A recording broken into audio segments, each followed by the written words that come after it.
बहुत बहुत स्वागत और अभिनंदन अध्यात्म ज्योतिष के तमाम दर्शकों का। 2024 धनु राशि के लिए कैसे रहने वाला है। हालांकि मैं मेष राशि से लेकर मीन राशि पर्यंत 2024 के तमाम राशिफल को लेकर आपके साथ चर्चा कर रहा हूं। 2024 कैसी संभावनाओं को लेकर के आ रहा है। जहां 2023 संध्या की ओर है, वहीं 2024 के आगमन और प्रभात की प्रतीक्षा में हर व्यक्ति है। 2023 के अंदर जो काम कहीं अधूरे छूट गए थे, जिन कामों की जिज्ञासाएं लालसाएं हमारी रह गई थी, जो काम पेंडिंग पड़े हुए हैं या जो नए कार्यों की प्लानिंग हम कर रहे हैं, क्या 2024 उसे पूरा कर पाएगा। हेल्थ से, कैरियर से, बिजनेस व्यापार से लेकर के तमाम छोटे मोटे बिंदुओं पर हम चर्चा करेंगे। प्रत्येक राशिफल प्रत्येक महीने के साथ हम आगामी आने वाले चर्चा कार्यक्रम में के दौरान हम लोग करेंगे, लेकिन फिलहाल ऑल ओवर 2024 को देख लेते हैं। फटाफट इस कार्यक्रम को लेकर हम आगे बढ़ें, लेकिन उससे पहले एक छोटा सा निवेदन भी आपसे रहेगा। पहली बार चैनल पर विजिट कर रहे हैं तो आप चैनल को सब्सक्राइब जरूर कर लीजिए, साथ ही बेल आइकन को भी प्रेस कर लें। 2024 धनु राशि के लिए क्या स्थितियों को, संभावनाओं को लेकर आ रहे हैं, यहां पर आपके परिवार, कारोबार, इन सब पर भी हम दृष्टिपात करेंगे। धमाकेदार एंट्री होने वाली है 2024 में। क्यों? क्योंकि यहां पर आपकी एक चीज और मैं आप स्पष्ट यहां पर क्लियर कर देना चाहता हूं। जो भी चाहता है कि इस कार्यक्रम को धनु राशि वाले देख रहे हैं, आप जब भी राशिफल देखते हैं तो इस बात को नहीं भूलना चाहिए कि आपकी जन्म कुंडली में उन ग्रहों की प्लेसमेंट क्या है। यानी आपका गोचर का फल आपकी कुंडली के हिसाब से निर्भर करता है। आपकी दशा, महादशा, अंतरदशा, प्रत्यंतरदशा कहां कहां किस रूप में चल रही है, उस पर भी ये डिपेंड करता है। इसलिए इन चीजों को बिल्कुल ना भूलें। साथ ही साथ आपकी कुंडली के अंदर और गोचर के अंदर इन भाव का कॉम्बिनेशन किस प्रकार से बैठ रहा है, तभी ये सटीक फल आप समझ पाएंगे। खैर, 2024 की एंट्री धमाकेदार क्यों कहा हमने? क्योंकि आपके राशि जो स्वामी हैं, उनकी स्थिति को यहां पर देखा जाए तो सबसे पहले काफी बेहतर स्थिति है। 30 जून तक ये जो है पंचम भाव पर रहते हुए फिर तो उसके अंदर रहेंगे, क्योंकि मेष राशि पर देवगुरु बृहस्पति चल रहे हैं। इसकी दृष्टि आपके नवम, एकादश और लग्न पर रहेगा। कहीं ना कहीं ये उत्तम दृष्टि है, जो कि वर्तमान में भी चल रहा है। लेकिन एक चीज यहां पर ग्रहों के कॉम्बिनेशन से फिर मैं कह रहा हूं, हो सकता है वो आगे पीछे उसका फलादेश या फिर उसके फल में अप डाउन हो सकता है, लेकिन ये स्थिति काफी बेहतर हो सकती है। क्योंकि देवगुरु जब इन भावों पर आता है, एक एकादश का मतलब आप समझते हैं, आपकी आय का भाव है।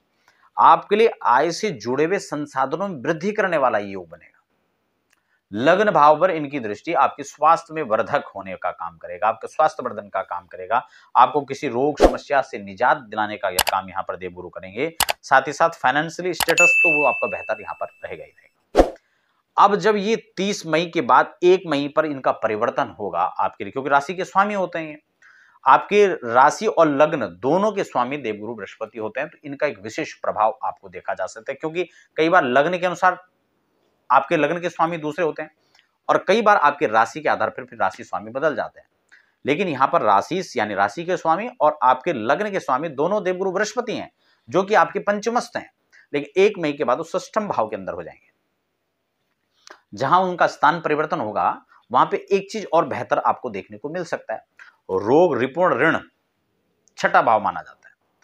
जहां आपको शत्रुओं से निजात दिलाएंगे, वहीं आपको ऋण से भी ये ऋण करने का काम करेंगे। और इनकी दृष्टि आप देखिए 1 मई से ये दशम भाव पर, द्वादश पर और द्वितीय पर पड़ने वाली है। द्वितीय भाव धन भाव का है।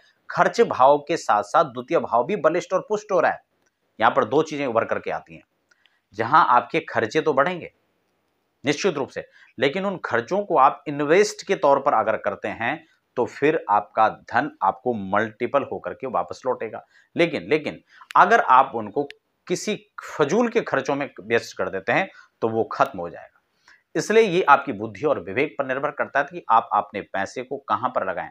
गोल्ड में आप पैसा लगाएं तो बहुत अच्छा रहेगा, प्रॉपर्टी में पैसा लगाएं तो बहुत अच्छा रहेगा, शेयर मार्केट में भी निवेश कर सकते हैं। लेकिन ये आपकी कुंडली पर क्या आधारित योग है और वर्तमान क्या चल रहा है, उसको लेकर के आप समय समय पर इसका विचार गहन अध्ययन कर सकते हैं।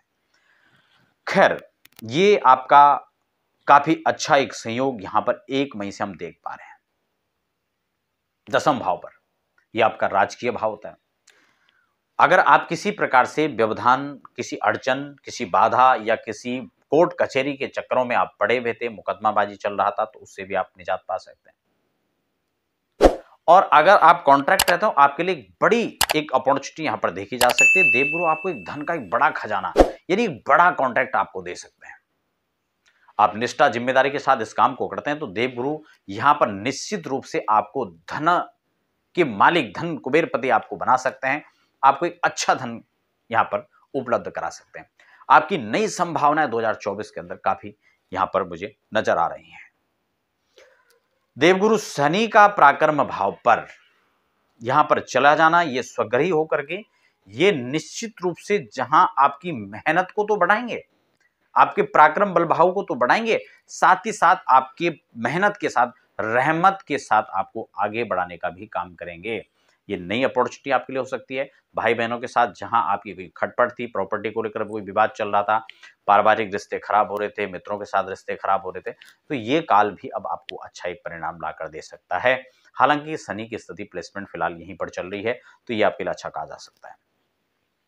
राहु केतु भ्रम पैदा कर सकते हैं, अड़चनों और व्यवधान पैदा कर सकते हैं। आपको क्या करना है? भगवान देवादिदेव महादेव की उपासना आपको करनी चाहिए।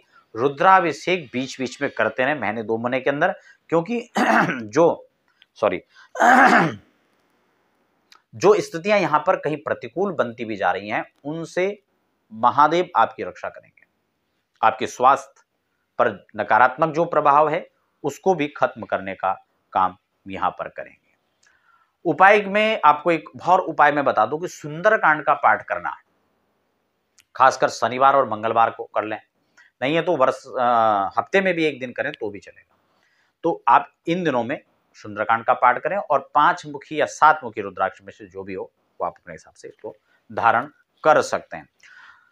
यहां पर नवग्रहों के राजा कहे जाते हैं सूर्य, उनकी प्लेसमेंट को भी थोड़ा समझना काफी महत्वपूर्ण हो जाता है, क्योंकि एक तो धनु राशि जहां राशि बृहस्पति होते हैं, वहां धन और पराक्रम, नौकरी, जॉब, व्यवसाय, इन सब में हम जो सूर्य को भी प्रधानता देते हुए हम इसका फल भी समझेंगे। देखिए 16 अगस्त से लेकर के और 16 सितंबर तक का जो समय है, ये भाग्य भाव पर, नवम भाव पर स्वग्रही होकर के रहने वाले हैं। अब इस बात को यहां पर थोड़ा समझ लें, क्योंकि आपके भाग्य में जो रुकावटें थी, बाधाएं थी, जो काम पेंडिंग पड़े हुए थे, जो बन नहीं रहे थे, अड़चने आ रही थी, उन कामों को यहां पर अब एक तेजी मिल सकती है, गति मिल सकती है, और वो अवरोधताएं खत्म होकर अब आपके पास एक समय जो है ना वो आगे बढ़ने का। खासकर सूर्य का प्रभाव हम जो सरकारी नौकरी है या फिर जो आप जो राजनीतिक कैरियर है, उन सब में हम सूर्य को प्रधान रूप से लेकर के चलते हैं, तो उन सबको यहाँ पर देखा जाना चाहिए। जो राजनीति के इर्द गिर्द जुड़े हुए लोग हैं, क्योंकि वो स्वाभाविक है कि उनके साथ चलने वाले कहीं ना कहीं जो ठेकेदारी करते हैं, कॉन्ट्रैक्टर हैं, वो उनके साथ अक्सर अपना तालमेल बिठा कर रखते हैं, तो उन लोगों को इसका अच्छा लाभ मिल सकता है, गोचर काल का। तो सूर्य की स्थिति काफी अच्छी है। आप हो सके तो पुखराज 7.25 रत्ती का धारण करें, और कहीं ना कहीं एक रुद्राक्ष की माला भी आप अपने गले में धारण कर सकते हैं। ये बहुत अच्छी एक संभावना आप सबके लिए 2024 में बनने वाली है। तो मित्रों फिलहाल बने रहें और हमें दीजिए इजाजत। धन्यवाद।